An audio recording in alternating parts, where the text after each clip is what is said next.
Our God is God. Mga kapatid, ang Diyos po ba natin ay malakas? Amen. Parang alam natin. Wala po kayo. Basta ako alam ko ang Diyos po malakas. Ang Diyos po ba natin ay malakas? Sangayon ko sa ating scripture reading, Proverbs chapter 18 verse 10. The name of the Lord is a strong tower. The righteous runneth into it and is safe. Napakagulo na po ng mundo ngayon, mga kapatid. Parang baliwala na lang ang war.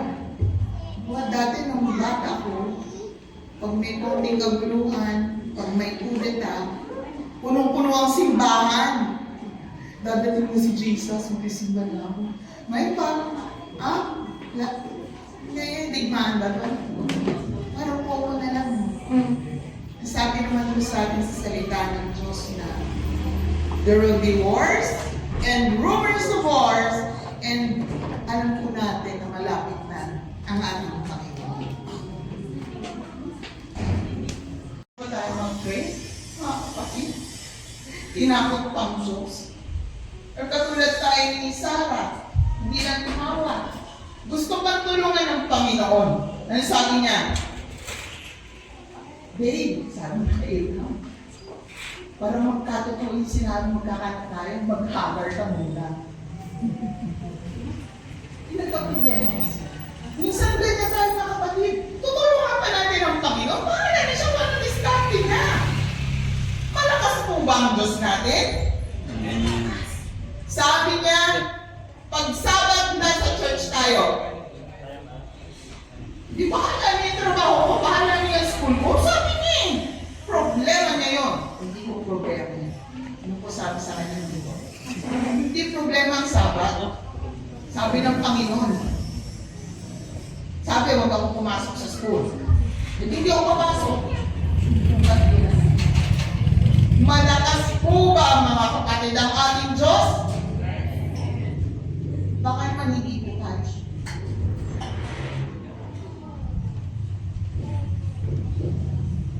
Sa tulong po ng ating Panginoon, we can have faith like Abraham. Po ba si Abraham?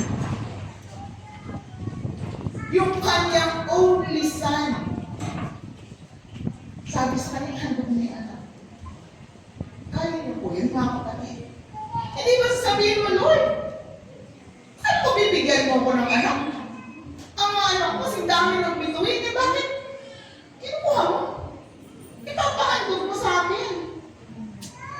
Pero mga kapatid, ganun katindi ang paniniwala ni Abraham. He left his home. Tapos ngayon, ang nakuhini. Naalala ko yung naanak ko, si Leah. Ang dami namin nag-pray, Mari. Ang dami natin nag-pray para ibigay sa inyo. Sinabi, kaya mo, Mari, magtingin sa'yo. Wala pa akong anak, pero kung hindi ko kaya, isang pamangkin ko. Kung hingin sa akin, sabihin ko, Lord, ako na lang siya. Pumalag po ba si Isaac? Sinabi niya, siya yung sakripisyo lang. Pumalag po ba? Pumalag po ba? Ito po ang faith ni Abraham na share na sa akin. My dear brethren, the best thing you can give your child, hindi lang pumana, hindi lang magandang edukasyon, pero yung kaalaman na mayroong tatay tayo sa langit na laging nakasumbay sa atin. Naalala po ninyo yung story ng Israel. Nung umalis sila sa Egypt, ang harap po nila ay ang Red Sea. Saan tayo pupunta? Lilipat ba tayo? Ang tatay ko po taga-Katis. Kaya nung lumabas yung balita na nataas ng petrolyo, binihiro ko mga kapatid, mga hininsan ko, natakot kayo, pwede mo tayong gumawa ng church sa gabi, lilipad lang tayo. So, saan sila pupunta? Anong ginawa ng Panginoon para sa Israel? Binuksan niya ang grace. And after so many years, ang mga anak-anak na nila ngayon, pupunta na ng promised land. Ano nangyari mga kapatid? Binuksan naman ng Panginoon ang Jordan para maranasan ng kanilang mga anak na totoo yung naranasan ng kanilang mga magulang sa pagtawid ng Red Sea. What is my point? Para sa ating mga anak, natidinig natin ang kwento ng ating mga lolo-lola, ng ating mga daddy, mga mami. Pero naranasan po ba natin na meron talagang Diyos for us to say na malakas ang ating Panginoon? O nananatiling kwento para sa ating parang fairy tale, yung kwento ng ating mga magulang? Hindi lang po inaalala sa kaibigan ko. Maganda ang trabaho nilang mag-asawa. Anak siya ng elder. Pero ang kanyang husband, hindi Adventist. Napasok sila sa ospital ilang beses sa loob ng 2 taon, okay lang. Trabaho nila eh. Pero kung part of the year na to, ubus na po ang savings nila. 2 taon ba naman? Makatinid? ICU? Ay, naku po. Ngayon yung husband niya sa ICU, nalabas niya ng ICU. Pero ang bayarin, sa 100 plus, saan tayo kumuha? Ang nasa isip niya, saan kumuha? First time, yung husband na nag-graduate, pumayag na magpadalaw sa elder. Lalaw ng elder nag-pray. Sabi yung asawa niya, brother, naging po kasi medyo malaki na yung na. Pag-pray mo kami. Bakas loob na mo sa wakas. Gustong nananiwala sa prayer.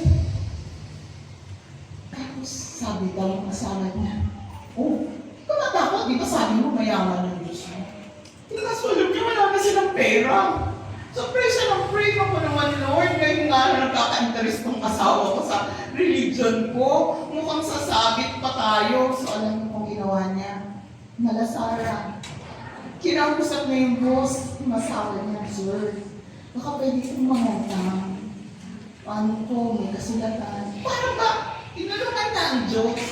Para wag lang masira yung bagong faith ng asawa niya.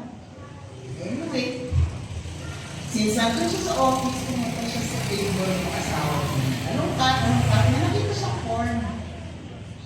Pinilapan niya yung form, hindi na pala pilapan ng asawa ko. Pinila niya sa HR. Hindi ko po alam kung ang tawag sa form na yun. Pero sa office, something. Balik sa HR. The following day, dahil pagod naman niya siya, wala bang magbabantay, late siya pumunta sa ospital. Noong after lunch, pagdating daw niya, nakasmile ang nurse, ma'am, pwede lang umuwi si sir bukas. May paid na po yung bill niyo.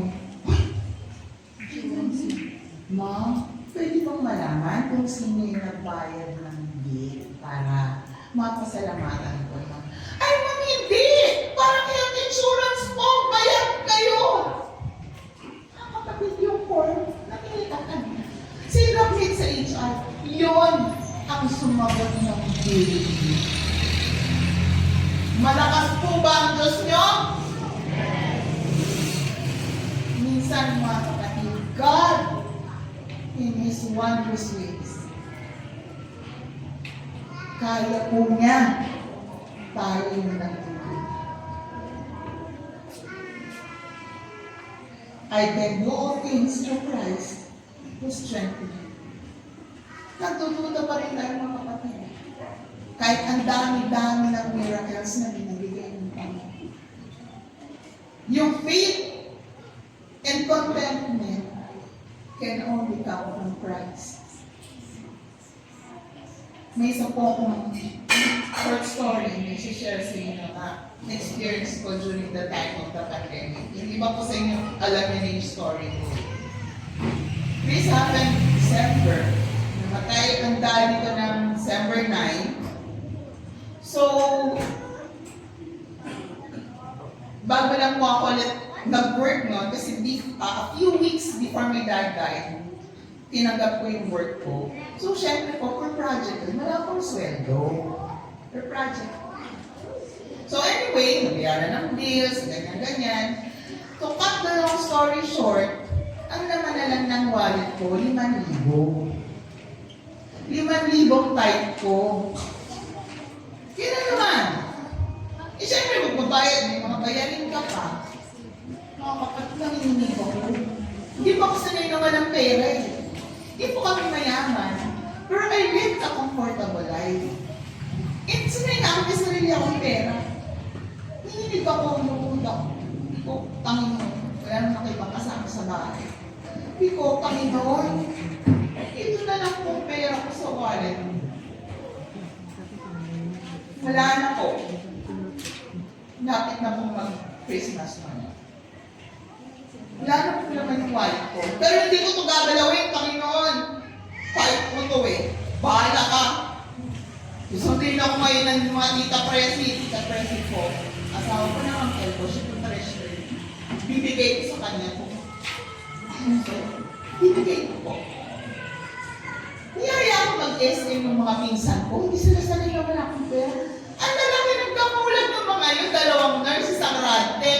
Pero grabe mo manglambing yung te, kapakape ka naman, te. Ano, te, mag-anumpain tayo. Grabe po lambing yung mga yun, kala mo ka, baby. Hindi na, sabihin pa sa akin, no, kahit ano lang, te, yan yung burger lang. Bibigas pa rin. Ang lalaking tao, malaki pa nga sweldo sa akin yung mga yun eh. Grabe lambing. So, hindi sila sanay. Wala na po ako. Wala akong pera. Binigay ko na yung type ko eh. Hindi ka pa. Sige, SM kami, ikot-ikot. Sabi ni Sam, Ate Merlo, peanut butter. Oo, sabi ko na. Ate Nene, kapatid ko na ito, Presi. Sabi sa hindi na ba yung sa kumay ko, girl? Naman ako pagbigay ng pangas ko sa'yo na gift. At saka ang lang yung birthday mo, January birthday mo. Ikaw na lang bumili, hindi ko lang gusto. Uy, mga kapatid, may 1,000 ako. Hindi namin sa bahay ng tita Presi ko. Ba, mga pinsan ko from Bulacan. Yung isa ko nurse, ngayon lang kami nakatawid, bird. May gift kami magkakapatid sa'yo. Hindi ko binuksan. Pag uwi ko ng bahay, may nag-chat. Teacher, happy holidays po. Tumatanggap ka ba ng regalo pag Pasko? Kasi alam ko, iba yung religion mo. Ay, hindi ko po tinatanggihan ng regalo. Ay po, matanggi kayo. Hindi, grasya yun. Papadala ko ng cake. Ay, sige po. Aba, alas 9, wala pa. Sabi sa akin, teacher, hindi ko na mapapadala yung cake gabi na. May Gcash number ka. Magdala ako. 1,000. May 2,000 na ako, mga kapatid. Magkano yung time na binigay ko? 5,000. 2,000. Binuksan ko yung envelope na bigay sa akin ng mga pinsan. Alam niyo po magkano? 10,000.